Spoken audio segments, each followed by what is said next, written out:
Shalom and welcome to another edition of Parsha Talk. I'm Rabbi Elliot Malamet in Highland Park, New Jersey at the Highland Park Conservative Temple Congregation Anshe Emet. And joining my good friends are Rabbi Barry Chesler, Solomon Schechter Day School, Long Island, Rabbi Jeremy Kalmanovsky, Anshe Chesed in New York City. We're recording this in the evening of the 116th, 117th day of the war. We are thinking again of the hostages. We're thinking of them. We pray so fervently that they return to their homes, the embrace of their family. It's painful to think that they have been in captivity for this time, and we've been saying this throughout these months, these long, long months. We're sending our thoughts and prayers, obviously also to the IDF, that they be shielded from all harm, and to our brothers and sisters, our friends, family in Israel, and hoping that the study of Torah brings comfort, which it does. It really does. And we have this week's Parasha Yitro, which is, I guess, an amazing Parsha. It- they, it's let's say that this is what's been waiting for them. Uh, I'm going to start by offering this idea, which we've kind of touched on the last several times, which is Shalachet ami ve'avduni, send my people out so that they can serve me, and that this was the place where they would serve God at Mount Sinai, where the revelation takes place. We're not going into the whole scene leading up to the revelation, which is extraordinary. Um, and then we get the first commandment, Anochi Adonai Elohecha, I am the Lord your God, Asher hotziticha me'eretz Yitzrayim, who took you out of Egypt, mibeit avadim, from the house of bondage. And then it says, Lo yeh lecha Elohim acherim, you shall have no other gods. Lo taseh lecha fesel kol tmuna, don't make any graven image. Uh, and then it says, Lo tishtachave lahem velo tavdem, do not bow to them, do not worship them. So the proposition that I'm offering here is that the first two commandments really parallels Shalachet ami v'avduni, send them out so that they can serve me. God is saying, I took you out, and now you'll have no other gods beside me, no worshiping anybody else. And so this is really where everything culminates. The Mount Sinai is the culmination of the Exodus. The Exodus really doesn't mean anything without Mount Sinai. And that's a point that we're starting at. And we could add to that, the intricacies of the first commandment and the structure of the commandments, and then also how the commandments live in our lives. So I've given you a bunch of things to talk about. I don't know where you want to just start, but pick it up. So I want to affirm one of the things that you said. I mean, I'll put a slight tangent on it, or a slight Sure. asterisk on it, but in the main, I want to affirm and agree with the Exodus doesn't mean anything until you get to Mount Sinai. That is to say, that there's two kinds of liberty in the world. There's positive liberty and negative liberty. Negative liberty, you should be free from interference. Positive liberty, you should be free to pursue your meaning, your life, your what you think about the world, what your purpose and destiny is. And the at best, Exodus mi beit avadim, from the house of bondage, while significant and important, uh, is negative liberty. The Egyptians should stop enslaving you. They should stop enslaving you.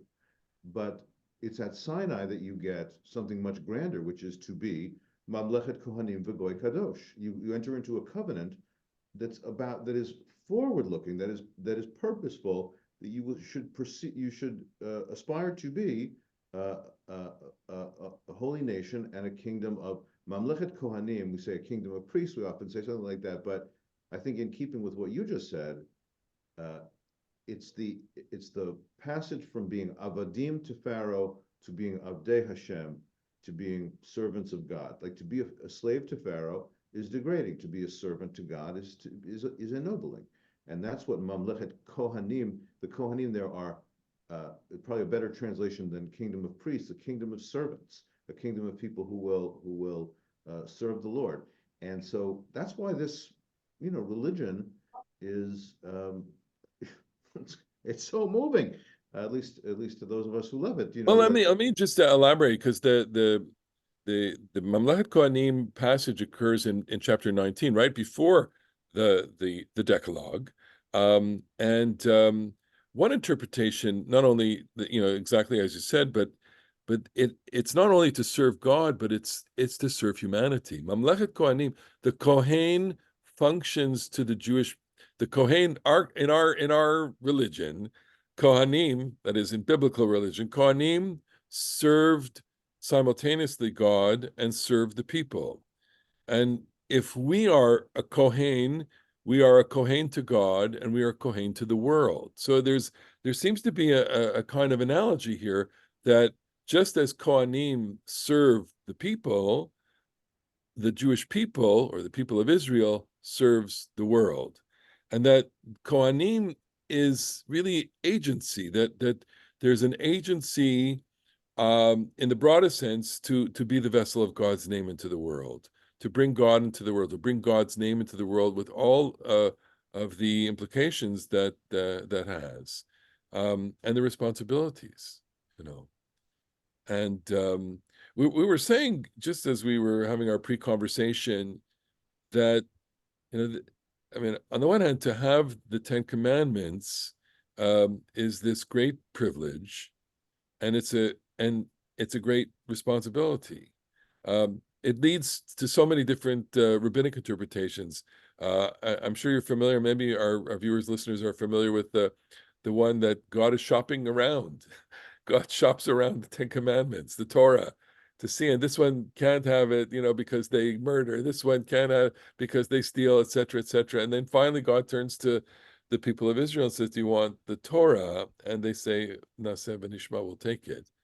And there's the anti-Semitic joke about that it's sure, you ask the Ammonites, what's in it? No murder, no thank you. You ask the Girgashites, what's in it? No stealing, no thank you. They ask, the whoever'ites, what's in it? No adultery, no thank you. And this is the anti-Semitic joke, what can I tell you? And they ask the Jews, he said, how much does it cost? He says, they're free. He says, we'll take 10. we'll take it. So what I would like to suggest is that the significance of the opening is sometimes lost, even though the counter text to it are what we call the first three commandments. So God declares himself as the one who brought us out of Egypt, and the next set of commandments is telling the people, you're never going back, that you're not going to do all those things that were characteristic of Egyptian life.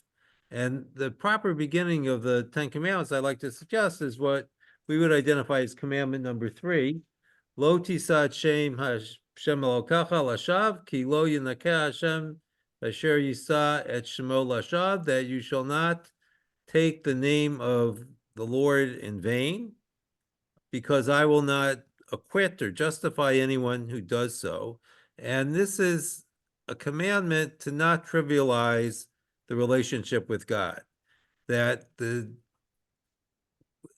problem, so to speak, with holiness is that it tends to be undermined by what we call the profane or the secular. And here is an insistence that God remain holy in the eyes of the people. The rest of the Ten Commandments, then beginning with the commandment about Shabbat, including the famous negative commandments prescribing our behavior, it's kind of like a bar mitzvah charge. Instead of a fountain pen, we get the set of instructions. This is how you're going to go live now. I've established my relationship with you, and this is what you need to do to keep it. I like the established my relationship with you. We were talking before we started recording, and maybe some more of these will emerge in the course of our conversation, about some midrashim about the experience of revelation, or the scene, the content, and one of in the Mechilta, which we were talking about, it's the Mishnaic era exposition of Exodus. It goes from the beginning of the commandments portion in Exodus 12. It goes pretty much verse by verse and tells you the legal meaning. And one of the questions that it asks is, why didn't Adam get the Ten Commandments? If this is the core of human religiosity, I mean, we do have a tradition in rabbinics that Adam and Noah, we usually call it the Noahide commandments, although the rabbinic literature also will kick that one back a few generations to Adam, that there's like some basic, almost, something like you'd consider a natural law, just a basic fundament of appropriate human behavior. And so the Midrash, I think is asking, kind of between the lines, a profound question about the relationship between universal values and particular values, a particular culture with what it privileges and what it cares about, and universal things which are just common to all humanity, or should be common to all humanity. And the answer that the Midrash gives, which you can like or not like, that's how Midrash works, is no, I had to have established the relationship. I had to have done things for you. It's like the king who shows up in the town and says, I'm going to build the wall, and I'm going to build the irrigation system, and I'm going to bring in the water from the spring, and then I'll give you some mitzvot, and then you'll have to say, well, the king did build the wall and did irrigate the fields and did provide the drinking water, so I guess it behooves us to follow. And that Midrash is trying to say something similar here, that Anochi Adonai Elohecha asher hotzeiticha me'eretz Mitzrayim mibeit avadim, that the thought that we would enter into a relationship, this covenantal relationship with God, is because we have already experienced some providential care in the liberation from Egypt, and that's great. Personally, I'm not sure that I think in that Midrash explains the text, why it's I'm the Lord your God who took you out of Egypt, not I'm the Lord your God who created the world. It sort of explains a cultural perspective. I'm not sure that it's the most theologically satisfying to me. I think the Ten Commandments, they do have this ring of a kind of a universality. Shabbat and no idols, those are cultural things that you could imagine other cultures that don't have Shabbat and that do worship plastic images. So these things are ours, but keeping special things special, honoring relationships, honoring marital relationships, honoring parental relationships, no violence, no stealing, no lying. This is just like the fundament of human virtue, it seems to me. Well, I would just gently take issue with idolatry as cultural. I think idolatry speaks to a deep human need, and that the Ten Commandments, all of them are quite universal in the sense that they all speak to what it means to be a human being. That human beings have a tendency to they require the concrete. They can't think in abstract terms, and that human beings tend to venerate very easily, and that the object of veneration, when it's not God, can be quite detrimental to all of civilization.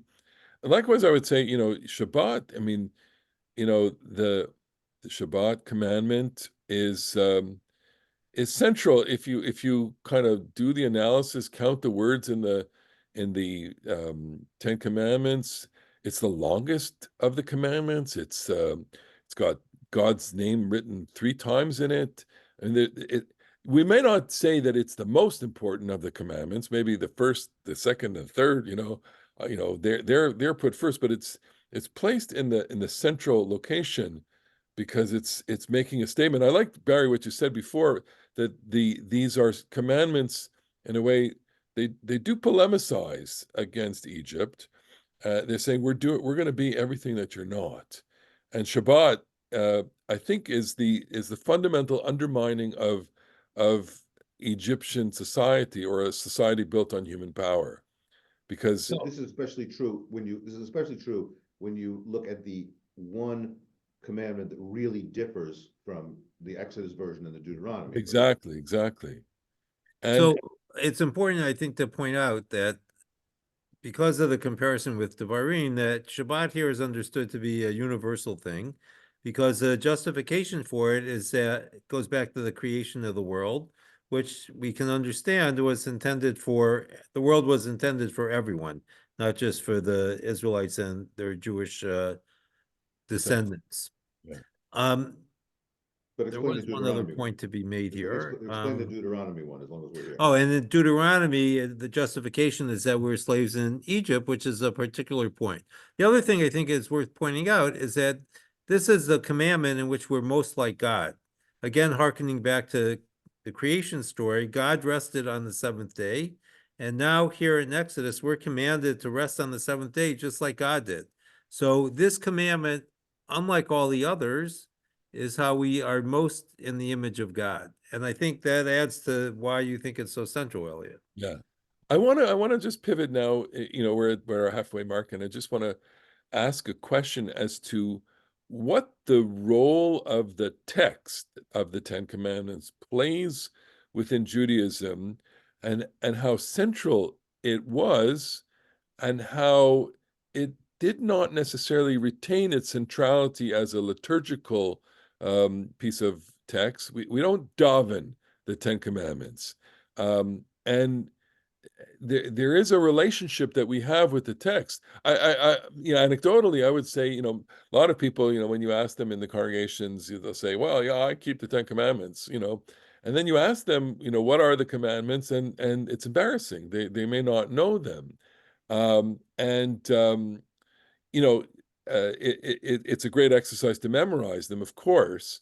But on the other hand, if you ask them to recite the Shma, um, I think you wouldn't have any problem with a shul-going Jew to kind of at least rattle off the first paragraph of the Shema by heart. What I'm saying is that the text of the Ten Commandments does not play a central role in shaping the imagination of the Jewish people. Not that we don't observe them. Of course, we all aspire to observe them and to live by them, but it's the Shema that carries the emotional weight and becomes the center of liturgy. And I think that subject really is it's a useful subject to talk about. So what I would suggest here is that it's important to recall that the Shema is actually part of a phrase, Kriyat Shema, the recitation of the Shema. And Kriyat here means to say something out loud. That from antiquity, this was a text that was proclaimed and declaimed, the Shema, and it was important that it be said out loud. The Ten Commandments is more of a written text, and I think that in our iconography, we almost always associate it with those two tablets which have some writing on them, so that we a sense again from antiquity that it's supposed to be read. Our culture, especially since the rabbis, is an oral culture, both in terms of hearing AU and oral speaking OR. And the Shema is much more receptive to that kind of a culture than the Ten Commandments. And I think one way to think about it is that the Ten Commandments is kind of like the distillation of Torah Shabbat, and the written Torah, and the Shema is the distillation of Torah Shabbat Peh, the oral Torah. It's interesting, the visual part of the Ten Commandments, I think, is such a fascinating topic because we do depict it. I mean, it's in every single synagogue. It's on the outside of synagogue. I don't know, Jeremy, you have it in your synagogue. I have it in my shul. I mean, it's on every single Torah. I mean, and where did the shape of the commandments come from? It's not in the text, and the arrangement of the commandments, 5 on one side, 5 on the other. This is not in the text either. I mean, and we're so committed to that visual depiction that I think it distorts our sense of the text. I've proposed, and I think I may have said it here previously, and every time I say this in shul, someone shoots me down for this, but is that they got two tablets because they got two copies of it. One was for Israel, one was for God, and they deposited two full copies of it, the same way that when you sign a mortgage, or sign a contract, you get a copy and your employer gets a copy, and both of those go in the bottom. To me, it's such a moving idea that the two copies of the contract reside in the same safety deposit box in the Aron Kodesh. Okay, and not that they're 1 to 5 and 6 to 10. It doesn't. It's lopsided that way. The numbers of words, the number of the words doesn't match, and Yeah. that distorts our sense of it. It is written, but it is oral to us too. So I want to pick up. First of all, I mean, the Midrash already has the 5 against the 5, and so the 1 corresponds to 6, and 2 to 7, 3 to 8, etc., which is great. There's great homiletical material about there, which I do appreciate, which means that all the way back in Mishnaic times, they already had that assumption, which I think you're reading about the 2 copies is ingenious. I'm not sure it's pshat, but it's quite excellent. It's But typical. I just want to return to that question about liturgical usage of the 10 Commandments. And as we were just sitting here, thanks to the wonders of having these machines where you can look up anything at any time, I went back to the Talmudic passage in Tractate Brachot, page Yud Bet Amud Aleph, 12a, about the earliest liturgy. And they say that in the priests, they did, the priests back in the temple, they did what they did. Korin Aseret Hadibrot, Shma, V'haim Shamoa, V'yomer, Emet V'yatziv, V'avodah, V'birkat Kohanim. So they read the 10 Commandments, the liturgy in the temple, according to this. It's the 10 Commandments, then the first 3 paragraphs of the Shema, the 3 paragraphs of the Shema, the bracha that follows the Shema in the morning. They said the blessing that is now our 16th of the blessings, the Avodah blessing, and they said Birkat HaKohanim, which corresponds basically to our, I guess that's the 17th of our blessings, and then the 19th of our Amidah blessings, Birkat HaKohanim and the Shema. And then you get something interesting, which is it relates that various sages keep saying, and we tried to reinstitute. It happens like 4 times in the story. First, in the name of Rabbi Huda Amar Shmuel, in the name of Rabbi Natan, who was a little bit earlier figure, Rabbi Bar Chana, and Amemar, all say, and we tried to reinstitute the 10 Commandments, but they have been canceled. The liturgical recitation has been canceled because of the complaints of the heretics, which the commentators tend to take to mean that by privileging the 10 Commandments so much, you induced heretics to say, okay, well, like the 10 Commandments is the important part, and everything else is a side dish. And the 10 Commandments come from God, and the rest of the stuff doesn't. So generally speaking, kind of diminished people's reverence for the whole Torah by elevating the importance of the 10 Commandments. Which, okay, to whatever extent you think that is a convincing, explanation for why they stopped reciting the 10 Commandments. Maybe that's true. Maybe it's not true. But it is interesting that 4 times, 3 times in Babylonia, 1 time in Eretz Yisrael, according to those authorities I just mentioned, they kept wanting to reintroduce the 10 Commandments. Those people, those rabbis at their shuls said, let's reinstitute the 10 Commandments. And the ritual committee said, no, we can't do that. So I just want to offer one take on it, maybe, and I'll let Barry say that the Shema is emotion, I think, and the 10 Commandments is not emotion, and I'll pick that up later. But go ahead, Barry. So what I would suggest is that the 10 Commandments are universal, especially if we accept my reading of the Shema of Shabbat as being universal, and the Shema is parochial, but I guess I mean by that it's quintessentially Jewish. That's where we derive the commandments that mark Jews as separate from other people. Tefillin, talit, mezuzah. These are things that we don't share with other peoples. They're things that, as far as I know, are uniquely Jewish. And that's why it resonates with the rabbis. And also, I suspect why it did not necessarily resonate with the people when the rabbis wanted to bring back the 10 Commandments, because what they were saying, well, if all we have is the 10 Commandments, why be Jewish? Right. And so that is a good way to lead into, I think the relationship. Well, before we just leave this, I want to defend Amemar and Rabbi Bar Chana for a second and say that I want to say that the 10 Commandments present a picture of human virtue that you gotta have. Otherwise, like we all know the problem of, it's easy to say, put on your tefillin and don't eat cheeseburgers and maybe even, give some tzedakah, but that's an insufficiently low aspiration for what a full religious personality is. And I think that these teachers who are quoted here in the Gemara, who maybe want to reinstitute the Ten Commandments, maybe I'm being fanciful here, but I'll be fanciful and say that they are saying, I want to shape you into people who always keep in mind these most fundamental virtues, spiritual and ethical ways of living. Not So lying, not trivializing relationships, not cheating on your spouse, not cheating other people.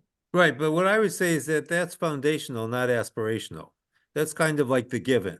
This is how people are supposed to behave. And now, so we set the foundation, but we want to build a Jewish house on the foundation. So we need I, the Shema. I think the Shema took on a life in Judaism because it became the statement of martyrdom, at least in the Well, imagination. then it took on a death, not a life.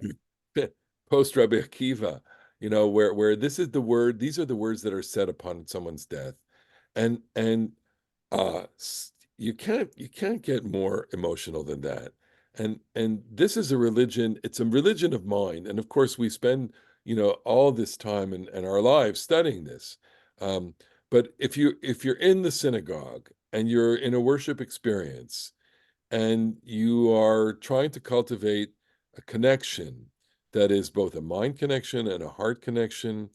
And then you say to people, well, here's the buffet. The buffet consists of this text, which talks about love, and it talks about your whole heart, your soul, your everything, your wherewithal. It talks about that this should be on your heart. It talks about your obligation to transmit it to your family and to put it in your home and to live with it on your body. Okay. And here is, Mount Sinai, which you were terrified from. The Jewish people were terrified at this. They only wanted Moses to go up yourself. Go. You get the commandments. You bring it down to us. This is terrifying for us. Right. And they have, maybe there's it's not an ambivalent relationship to the Ten Commandments. It's just we're terrified by revelation altogether. And the Shema is about intimacy. The Shema is about God as you could say God as your partner, God as your lover, God as your companion, God as your God and your parent. And when it comes down to how you live, those relationship frames are going to motivate your behavior. And I think the rabbis chose for that. Other than the Ten Commandments, I mean, we could spend hours, talking about the Ten, studying the Ten Commandments, and never exhaust it. And the Midrashim are amazing and beautiful, but you can't daven it. And maybe that's what they're saying. They're saying what you want to say, Jeremy, which is, I want so much to have this for people. I want, and we all have that impulse. I want my people to know this, and they're people. They need to daven something else every day. They need to have these words on their doorpost, not lo tirtzach, don't murder. Well, if we had lo tirtzach on our doorposts, that would be good too. I suppose, right? Okay. Lo tinaf. We need to have lo tinaf on our doorposts too. Okay. And idolatry and Shabbat and parents, right? we could so where do we take them then? We do want, I mean, I feel the impulse also to say people should know this, people should memorize it, people should study them. And I almost want to say, if there was a text in the Torah to study, well, do you want to say this is the central text? It's funny, when Jeremy, you and I taught these our kids, at camp, we teach the Ten Commandments. But you know why? I think it's funny that you remember that. We had for years the mission statements of the Jewish people, and we used to do it like also with Nike or Disney or Facebook. Exactly. And the reality is that to be, and this speaks to us as North American late capitalist people who live in a late capitalist society, that we had the very sharp recognition that it better be 2 words and snappy and memorable. All right. Ten And Commandments. this is not, I mean, lo tirtzach, lo tignov, lo tinaf, that's snappy and recognizable. But it is true, the Ten Commandments is much too long and detailed and reflective to do the work of a motto or a mission statement, the way that be Blessing. holy, choose life, be a blessing. So what I would say is that the reason why you can't daven the Ten Commandments is because the Ten Commandments are God speaking to us. The Shema is us speaking to God.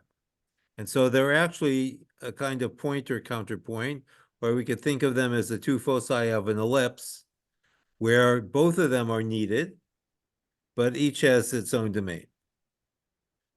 I want to repeat something you said, which is this is about the closest that we get to God in the Torah.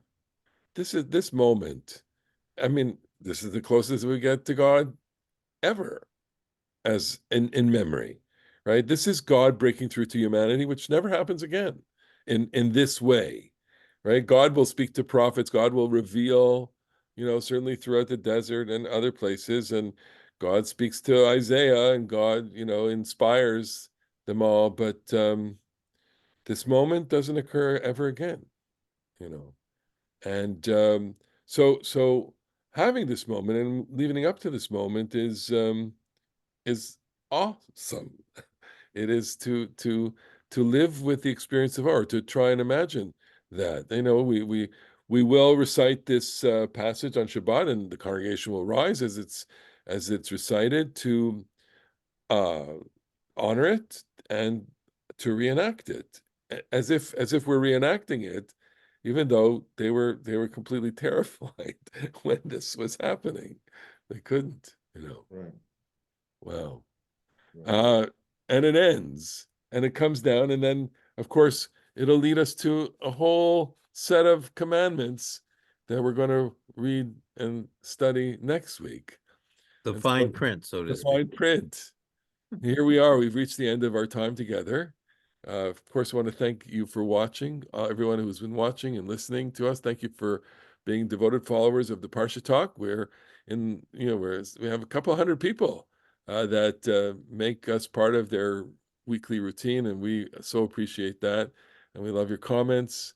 And we, of course, want to end with praying again for the hostages, for the idea for Israel, for the Jewish people. May we see shalom. May we have sheket first, and may the weeks and the days ahead bring besorot tovot to Klal Yisrael. Amen. Amen. Shabbat shalom, everyone. Thanks for Shabbat watching. shalom. Shabbat shalom.